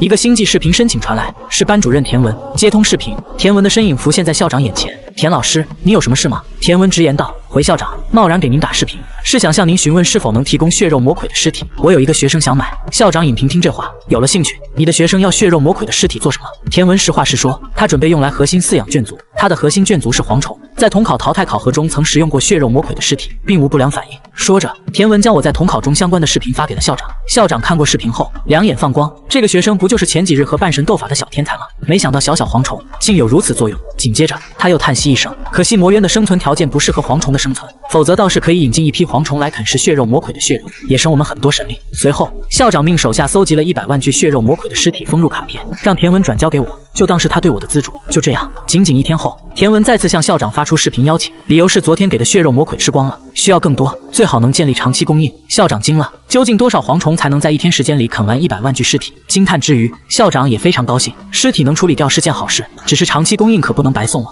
前线海量卷族每天的神力消耗都是天文数字，但念在我是唯一购买者的份上，校长将价格定得很低，1神力可购买100具，1万神力起送，这个价格勉强能弥补他封印卡片的神力消耗。从田文口中得知价格后，我大呼便宜，这可比商城里的肉食便宜了上百倍。我当即大手一挥，第一次购买，先来100万神力的。有了充足的食物，神域中的蝗虫得以疯狂发展，不但数量暴增，质量也迎来了飞跃。神域内精英生命体的数量开始以一计数，等精英蝗虫的数量达到神域承载极限后，我果断发动生命献祭。巨大的血色法阵再次出现在神域上空，足足120亿精英生命体蝗虫顷刻破碎，化化作无数生命能量涌入法阵。待法阵吸收完最后一丝能量，我眼前出现3个选项：选项1，5名巨人战士，超凡生命体；选项2，3级技能晶石，毒爆术，加载入神域核心后，可使卷组掌握初级毒爆术，亦可交由英雄学习；选项3，分解机，分解物质，提取纯粹能量。看到这3个选项，我眼睛放光，这120亿死的值。选项1的超凡巨人战士破坏力惊人，拿出去卖一个至少1000万神力。选项2在看到的瞬间，我就有种想选的冲动。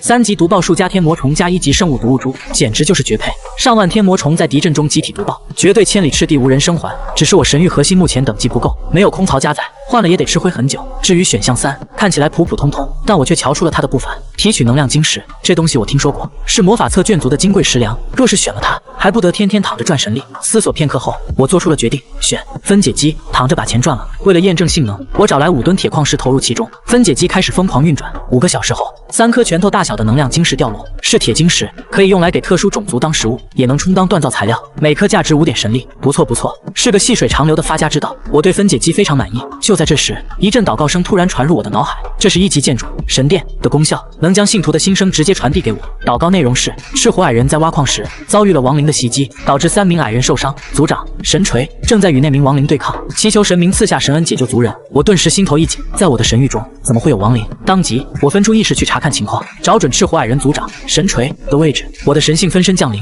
就看到神锤正和一名骷髅战斗，神锤手持一把仿照炼狱战锤打造的信仰武器，挥舞得虎虎生风，而他的对手是一尊只有1米高的小骷髅。小骷髅全身骨骼如同白玉，晶莹剔透，宛若工艺品。这让我瞬间想起了统考中第21波出现的骷髅领主。这小骷髅和那位领主简直是一个模子刻出来的。耐心看2者的战斗，我发现小骷髅的战斗力强得可怕。小骨爪与信仰战锤碰撞，竟能轻易在战锤上留下爪痕，而他的骨爪却没有半分损伤，厉害！我下意识动用神明权限去查看他的信息，结果失败了。系统提示：小骷髅不是我的信徒，且我没有侦查类手段，无法查看。眼看神锤也不是对手，我急忙下达神谕，将斩铁唐风叫来应战。斩铁唐风不愧是英雄生命体，上场一记旋风斩便将小骷髅击碎成一地骨架。可转瞬间，散落的骨架再次聚合恢复，小骷髅又跳跃着杀向斩铁唐风，又是一剑，小骷髅破碎，但很快他又恢复了原状。但我敏锐地发现，他第2次恢复的时间比第1次长了1秒，这说明他被打碎后并非没有损伤。果然，随着被一次次击碎，小骷髅恢复的速度越来越慢，实力也在变弱。我趁机上前劝说：归顺我，信仰我，你将获得新生。小骷髅反手就是一股爪，将我的神性分身抓破，以示反抗。我冷笑：神域不破，我的分身就能永存，给我继续打，打到他归顺为止。我下达神谕，斩铁唐风和神锤严格执行。3天后，神域时间，斩铁唐风和神锤带着一堆失去光泽的骨头来到神殿，一道微弱的女声祷告在我的脑海中响起：无愿归顺神明。我的神性化身于神殿显现，很是欣慰地拍了拍小骷髅那光溜溜的脑壳，别说，还挺有手感。动用神明权限，信徒信息终于展现在眼前。卷族名称：骷髅族，卷族等级：领主亡灵，虚弱，残缺，封印。卷族天赋：水晶骨，复苏。信仰等级：泛信徒，信仰之力100万。天，我使劲眨了眨眼睛，发现信息栏里根本没有生命周期，但仔细一想也对，亡灵本就是死物，哪来的生命周期？令我难以置信的是，眼前这具1米高的小骷髅，竟然真的是领主生命体，虽然套着3重负面状态，但本质还在，加以培养，或许能让他重现领主的风采。正当我规划他的未来时，微弱的祷告声再次传入脑海：神明，无。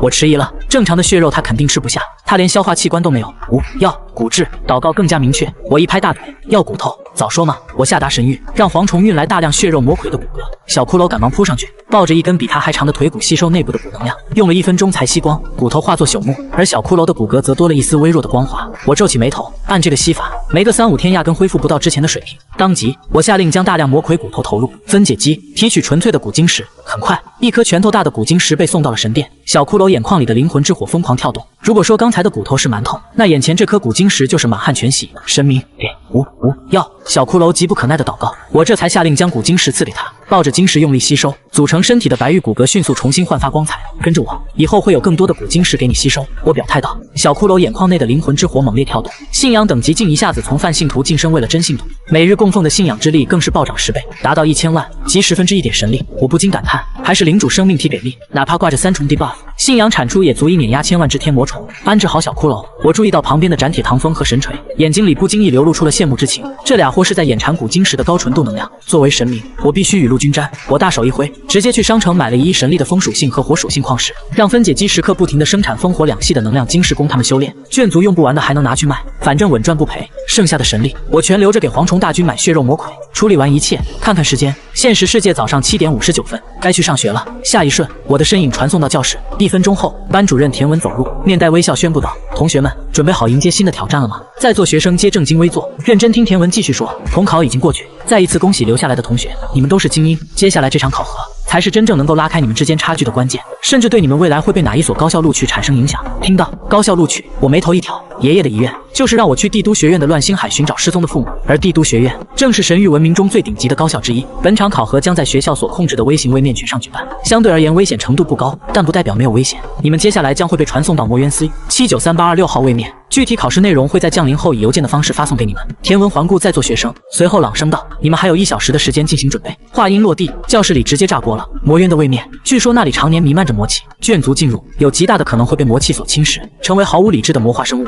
唯有魔物和亡灵能正常存活。我还听说那里时常爆发亡灵天灾，亡灵们疯狂攻击任何活着的生物，这谁能扛得住？哪位同学的眷族是魔物？求抱大腿！同学们哀嚎连连，纷纷联系家里搜集抵抗魔气的道具，想尽办法提高安全指数。与此同时，另一边的张小龙却止不住脸上的狂喜，他的核心眷族正是魔物，先天占据绝对优势。他已经预见到自己将在这场考核中强势崛起，到时候什么韩武、徐隼，统统给滚一边去！正当他想找秦爽炫耀并发出组队邀请时，一道匿名私密通信传来：“小龙，是我。”刘乐天的声音传出：“刘老师，找我有什么事吗？”张小龙小声问道：“我需要你帮我解决掉一个人。”刘乐天的声音中充满了恨意：“是韩武吗？不用您说，我也会去对付他。”张小龙心里很清楚，他早听说刘乐天因为我输了5点神性，足以培养一名低级半神的巨款，不愧是我看中的学生。你帮老师办事，老师不会亏待你。刘乐天说着，发送了一封邮件：“这是老师给你的资助，你先收着，对你考试有用。”张小龙接收邮件，打开一看，里面竟是一张封印着超凡生命体的卡片。超凡生命体，恶魔亚龙，这可是媲美英雄生命体的强大种族。张小龙兴奋道，赶忙将其释放入自己的神域中。转眼间，1小时准备时间结束，在田文的示意下，传送开启，我们被集体传送到魔渊 C793826号位面，随机散落在各个区域。刚一降临，一封考核邮件便发了过来。我用3分钟扫完信息，直呼卧槽！只因这次考核对眷族个体战力弱小的同学而言，简直太残酷了。考核要求，考生拥有1次眷族化身降临的机会，若眷族化身死去，将以真身降临，真身若死，即为真实死亡。2. 考生每日仅有1次召唤眷族的机会，每次限制召唤眷族100名。仅凭这2条，就把我这种考爆冰流取胜的考核难度提到了地狱级。考核机制：人物积分制，列表上密密麻麻罗列着近500个任务，消灭族群，收集资源，建立势力应有尽有。所有任务被完成，或考生全员清零。考核结束。例：任务1：剿灭骷髅兵营。内容：消灭亡灵盆地9成以上骷髅，数量8000、10000，普通至超凡级不等。摧毁军旗。奖励60积分，随机1级圣物1件。邮件末尾是极其刺激眼球的排名奖励：第1名1点神性，第2名1000班级积分，第3名500班级积分，前10名200班级积分，前50名100班级积分，前100名50班级积分。看到如此丰厚的奖励，我整个人都兴奋起来。这奖励力度简直媲美统考。当然，我也明白，丰厚的奖励意味着致命的危险。魔渊位面凶险莫测，万事谨慎为先，请选择以何种眷族化身降临。系统提示音在脑海中响起，催促着我做出选择。紧接着，我眼前浮现出4个选项。看到这4个选项，我心里直呼这把稳了。选项1：蝗虫化身；选项2：赤火矮人化身；选项3：唐风族化身；选项4：骷髅领主化身。虚弱、残缺、封印。眷族化身居然是统计神域内所有种族后给出的选项，只会自爆的蝗虫率先被我排除，选他就是找死。赤火矮人比蝗虫强，但远不如唐风族。让我纠结的是选项3和选项4。唐风族是妥妥的英雄生命体，实战能力超高，能以1敌1000，但选项4可是领主级啊，比英雄级更高。更关键的是，它属于亡灵，能完美免疫魔渊内魔气的侵扰。虽然附带3个严重的负面状态，可整体生存优势依旧碾压唐风族。我思索再三，做出决定，就选骷髅领主化身。下一瞬，我的身形收缩至1米，血肉消散，仅剩白玉般的骨骼。现在的我，活脱脱就是那只小骷髅的模样。我摸摸光秃秃的脑壳，空洞的眼眶里灵魂之火寂静燃烧，空气中飘荡的魔气对我没有任何不良影响，反而让我感到很舒适。魔渊是亡灵和魔物的天堂，果然不虚。我心中感叹。选定化身后，我开始召唤眷族。考试规定每日只能召唤1次，上限100名。我先召唤出100只精英级别的暴噬蝗虫试水。蝗虫刚传送到魔渊，第一时间便遭到魔气侵蚀，不到1个小时便死掉了94只，剩余的6只里，3只半死不活，另外3只则被魔气感染，朝着魔化蝗虫变异。对于这个结果，我早有预料。魔气对生灵而言如同毒药，想要不被侵蚀致死，魔化是唯一出路，但代价是失去理智变得残暴。可这点对蝗虫来说说毫无影响，因为他们本就没有智慧，即便魔化，依旧会忠诚地听从我的神谕。等待3只蝗虫完成变异后，我正式开始考核。结合地图，我确定了目前的位置，并调出任务列表，挑出了周边的3个任务。任务49，采集100颗古魔果，奖励20积分。任务280，清剿血肉魔鬼巢穴，奖励60积分。随机1级圣物。任务423，挖掘100块魔焰矿石，奖励50积分。随机信仰装备。3个任务里采集古魔果最简单，我决定先拿它开刀。按照地图指示，我带着3只魔化蝗虫来到一片黑漆漆的树林，树上长着黑色果皮，带有骷髅图案的果子，正是古魔果。我现在是一副小骨架子，不方便爬树，便让魔化蝗虫代劳。它们变异后拥有更加锋利的锯齿，速度极快，没一会儿便咬下了100颗。我将其堆积在一起，封成卡片，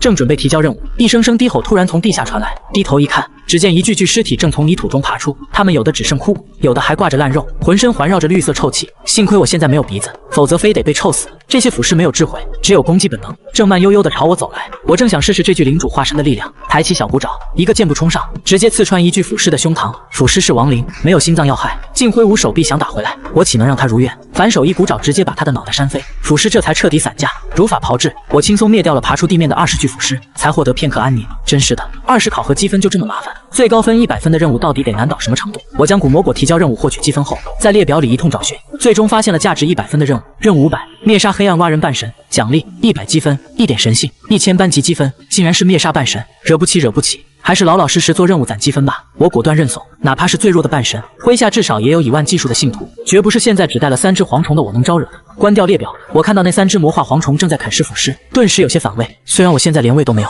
回首望向这片森林，黑色的树上还挂着海量古魔果。我脑筋一转，计上心来，当即下令让魔化蝗虫把这片树林里所有的古魔果全摘下来。眨眼间1天过去，树林被彻底薅秃，所有的古魔果都集中在了我手中，每100颗封印成一张卡片，我足足收获了40张。任务49是公共任务，每个人都可以完成1次。我虽无法重复提交，但是其他同学可以啊，用一些物资换20点考核积分，相信肯定有人愿意。想到这里，我调出通讯界面，打开班级交流群，有人买任务49所需的100颗古魔果吗？以物换物也能接受。一句话发出，整个群陷入了死一般的寂静，足足等了10秒钟，没等来班主任田文的警告违规，群里顿时炸了。还能这么玩？这是作弊吗？这是作弊吧？你懂个屁！这叫资源整合。韩大神，我要1份古魔果，我出50神力。我也来1份，我出50神力。只允许使用在本位面所获得的资源进行交易，违者警告1次，集齐3次警告取消考核资格。班主任田文终于发话，算是定下了规则。一时间，群里更热闹了，各种交易请求刷屏。30份黑暗蛙人的皮肤，换1份古魔果，换不换？100颗僵尸獠牙，换1份古魔果，换20颗黑死草，换1份古魔果。求求了，滚！与此同时，另一片区域，化身恶魔亚龙的张小龙死死注视着通讯界面，心里冷笑：我还正愁该如何找你，你居然敢自报位置，这次我看你怎么死！说完，他毫不犹豫地向古魔果树林的方向冲去，在他身后，整整100条地狱恶犬紧随其后，杀气腾腾。40张古魔果卡片换来不少其他材料，将这些材料整合，我又提交了2个任务，获得60考核积分，当前总积分80分，在全年级400多人中排到了第18名，暂时领先。但我清楚，这优势无法保持太久，主要原因还是降临的卷族太垃圾。今日份的3只魔化蝗虫压根兴不起什么风浪，想要凭这具小小的骷髅领主化身去单挑血肉魔鬼巢穴，无异于痴人说梦。那里足足有8000到1万只血肉魔鬼，哪怕是站着不动任我砍，也能把我累趴下。如果能够把神域里的卷族全部释放出来，该有多好！我无奈感叹，3只魔化蝗虫吃饱腐蚀后开始产卵，一只大概能产上100颗，但在魔气侵蚀下存活率仅有1，靠这种繁衍速度构建军团显然不现实。正当我发愁时，一支骷髅兵小队出现在树林周围，他们来此就是为了摘取古魔果强化实力。赶到后却发现树已经被薅秃了，骷髅兵脑壳中的灵魂之火剧烈颤动，显然急坏了。若是无功而返，骷髅骑士大人肯定会砸开他们的脑壳，挖出灵魂之火点天灯。正当他们急得团团转时，我从树林中缓步走出。骷髅兵看到我这具骷髅领主化身的瞬间，吓得骨头都在打颤。灵魂之火透露出的敬畏肉眼可见，所有骷髅兵颤颤巍巍的五体投地，行跪拜大礼，向我表示臣服。这是种族等级的绝对压制，是发自灵魂的敬畏。感受到他们的敬畏，我眼前突然跳出了系统面板：卷族名称、骷髅兵、卷族种族、骷髅族、卷族等级、普通亡灵、卷族天赋、硬骨、信仰等级、真信徒、信仰之力500。天！我震惊了，心里直呼卧槽，这特么也可以平白无故的，我居然多了10几个骷髅兵真信徒。显然，这群骷髅兵是把我当成了真正的骷髅领主来跪拜。我正愁没有兵力，索性将错就错，收下了他们。见我接受臣服，骷髅兵们激动的灵魂之火剧烈跳跃。我顺势表示想去他们的营地转转。骷髅兵立刻在前带路，走了1个小时来到一处山谷，数以千计的骷髅兵以此为据点镇守。我的存在对这些普通亡灵有着碾压级的灵魂震慑效果。甚至不需要发表任何宣言，我便轻易收获了满谷骷髅的信仰。据点的首领，一名骷髅骑士见到我这具化身，虽然困惑我为何体型如此矮小，却依旧毫不犹豫地选择了臣服。毕竟灵魂上的等阶威压做不得假。我心中狂喜，骷髅骑士可是超凡生命体，不费一兵一卒就收编了一支超凡带队的亡灵军队。我再一次确信，选骷髅领主化身降临绝对是这次考核中最神仙的一步棋。归顺后，骷髅骑士的信息面板也对我敞开。卷族名称：骷髅骑士。卷族种族：骷髅族。卷族等级：超凡亡灵。卷族天赋：铁骨。骷髅召唤：信仰等级：真信徒。信仰之力5万。天。骷髅骑士认我为主后，通过灵魂层面的无声交流，向我诉说了目前的处境。他原本隶属于某位英雄生命体控股者麾下，在一次与血肉魔鬼的对抗中和大部队走散，不得已驻扎于此。可这里并不安全，每日都要应对腐尸、僵尸和魔鬼的侵略，手下骷髅兵一天天减少，他才被迫派人去寻找古魔鬼续命，否则根本撑不过几天。听完汇报，我陷入沉思。既然这支队伍归顺了我，我就有义务让他们变强。对此，我很快便有了方案。第一天的时间过去，我的考核积分依旧停留在80分，排名从18掉到了179。班级群里已经有不少同学在叹息，觉得韩武的时代过去了。对此我嗤之以鼻，压根无视。我这还没发力呢。当时间来到0点，我获得了第2日召唤眷族的机会。我沟通神域，再次召来100只蝗虫，同时利用漏洞从神域里运出了大量的铁质装备和古晶石，感受到古晶石上溢散出的高纯度古能量。骷髅骑士极其痴迷地站在原地，脑壳内的灵魂之火疯狂跃动。我将古晶石分发下去，骷髅骑士独享1颗，其余骷髅兵共分1颗。吸收完能量后，骷髅骑士的骨骼越发有质感，气势拔高了一大截，只是距离英雄级还差得远。倒是底下的骷髅兵在吸收能量后，直接有数十名完成了进化，晋升为精英生命体铁骨骷髅。随后我又将从神域带来的铁质武器下发，全副武装后的骷髅军团战力暴增，准备就绪。终于到了我收获的时刻，我剑指前方，下达命令：全军出击，目标血肉魔鬼巢穴。据任务内容介绍，血肉魔鬼巢穴中大概有8000到1万只魔鬼，仅凭我手下这1000出头的骷髅队伍，正面开战绝对行不通。让我有脑子，硬拼完不过，那就搞游击，逐渐蚕食血肉魔鬼那塞满肌肉的脑子，肯定猜不透如此浅薄的计划。当即，我命令一只铁骨骷髅到巢穴前溜达。血肉魔鬼果然受不了其他种族在自己地盘闲逛，100多只追着跑出来，是要把这只胆大的骷髅砸成骨渣。铁骨骷髅按照我的指示，一路小跑将他们引到陷阱位置，随后上千骷髅兵跳出，10打1，外加拿着武器群殴。很快，这100多只魔鬼便被消灭一空。这时候，骷髅骑士站出来，挨个对着魔鬼的尸体施展召唤骷髅的能力。就见一个个萌新小骷髅从魔鬼尸体上脱离出来，成为了骷髅兵的一员。我不禁感叹，骷髅族增加新成员的方式还真够别具一格。如此操作数十次后，骷髅军团的数量增长到了7000之多，而巢穴中的血肉魔鬼则只剩下3000左右。我觉得是时候发起总攻了。不过在发起总攻前，我再一次发下古晶石，促使队伍里再次增加了800名精英生命体铁骨骷髅。实力大增的骷髅兵冲入巢穴，有组织地进行打砸抢，只用不到3个小时，便将所有血肉魔鬼清除。骷髅骑士在巢穴中搜索一番，找到一颗血肉之心，献给了我。我瞧着那颗沾满血肉、还在砰砰跳动的心脏，有些嫌弃，但这好歹是一件1级圣物，能提升核心眷族的肉身力量。虽然对蝗虫无用，我还是咬着牙收下了。提交任务，60考核积分到手，我的排名提升到108。不过我不着急，等骷髅骑士将所有尸体统统转化为骷髅，我麾下总兵力将破万，有了充足的眷族，还愁完不成任务吗？与此同时，化身恶魔亚龙的张小龙赶到了我采摘古魔果的树林，他命令麾下200条地狱恶犬寻找一圈，却只发现了几颗死去的蝗虫卵。该死！韩武那小子究竟跑哪去了？张小龙骂道。随即他就发现我的排名发生了变化，积分瞬间增长60分。结合任务列表，张小龙瞬间推算出了我的位置，凭借蝗虫对血肉魔鬼的克制，拿下了血肉魔鬼巢穴的任务。韩武，你可真是超乎我的预料，不过你的好运到头了。张小龙嘟囔着，反身向巢穴方向杀来。很快，他赶到了巢穴，却发现这里驻扎着大量骷髅兵。张小龙心中疑惑，击溃血肉魔鬼的不是蝗虫吗？为什么会有骷髅兵驻扎？当他看到我所化身的骷髅领主后，一切都清楚了。该死的韩武，你居然暗地里还养了骷髅族眷族，想借此在这次考核中取得好成绩？做梦！张小龙心中暗骂，当即下达神谕：地狱恶犬出击。地狱恶犬在魔渊的大环境下实力有加成，远超普通的精英生命体。巢穴外的100多个普通骷髅兵连反抗都没来得及，便被撕碎。地狱恶犬趁势向我扑来，周围的骷髅启容首领被袭，纷纷上前阻拦，构成一面骸骨墙替我挡住了攻击。巢穴内的铁骨骷髅和骷髅骑士听到动静，一窝蜂的冲出，上千名精英级铁骨骷髅，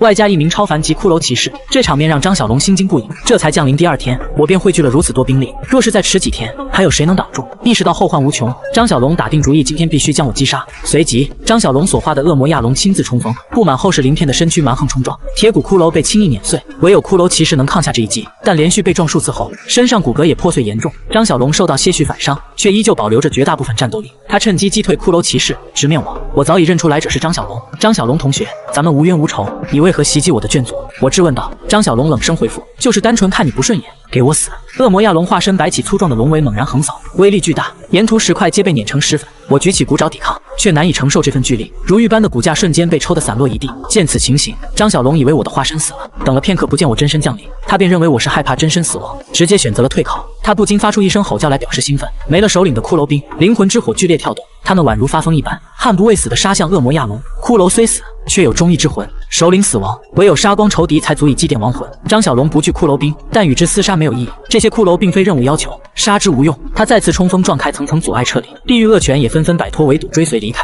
追赶不上的骷髅兵无奈返回巢穴，为首的骷髅骑士眼眶中灵魂之火寂静燃烧，仿佛在为我默哀。毕竟在这魔渊，再无第二个领主会发古晶石帮他们提升了。可就在此刻，属于我的散落骨骼突然颤动起来，他们之间像是存在着某种吸力一般，迅速重新聚合到了一起。这正是骷髅领主的天赋之一——复苏。复苏后的我再一次有种感叹：选骷髅领主降临，简直太他妈正确了。还在默哀的骷髅骑士呆立原地，如果有脸，他的表情一定是难以置信。别傻愣着，带上所有兵力，尽快逃离此处。我自知现在无法战胜强横的恶魔亚龙，想要继续考核，唯有躲到一个张小龙找不到的地方积攒实力，等兵力足够，再报仇雪恨。张小龙，下次见面定是你的死期。我冷冷道。另一边，张小龙彻底甩开追杀后，调出排行榜查看，退考或死亡的学生会跌至榜底呈灰色。降临第二天，全年级淘汰者已达10人，但张小龙并未在底部找到我的名字。他不信邪地返回主榜单查找，发现我的名字赫然排在第163位，也就是说，我根本没退考。张小龙瞬间醒悟，我化身的骷髅根本没死，我炸死了。可恶，韩武居然炸死！张小龙赶忙调转方向，重返巢穴。这一次，他就算浪费时间杀光所有骷髅，也绝不让我逃走。可当他带着恶犬赶回时，巢穴已经空了，地上连一根完整的骨头都没留。不用想，肯定是我算到他会杀回马枪，提前跑路了。给我搜，方圆百里不许放过任何一个骷髅！张小龙愤怒下令。可我是谁？被阴了一次，怎会给他第二次机会？此刻我正率领队伍朝着他离开的反方向疯狂逃离，目前已经跑出50公里。经过一战，骷髅队伍死伤惨重，降回5000。我只得拿出更多古晶石帮助他们恢复。吸收纯粹骨能量后，不但伤势恢复，还纷纷进化为铁骨骷髅。有一只铁骨骷髅甚至中了大奖，直接进化为了骷髅骑士，2尊超凡生命体护驾，我顿觉安心。可这点家底依旧无法满足我拿到好成绩，引起帝都学院注意的期望。我得想办法把骷髅兵彻底发展起来才行。我暗自盘算，调出任务列表，500个任务中有60个呈现灰色状态，表明具有唯一性的任务已经被其他同学完成。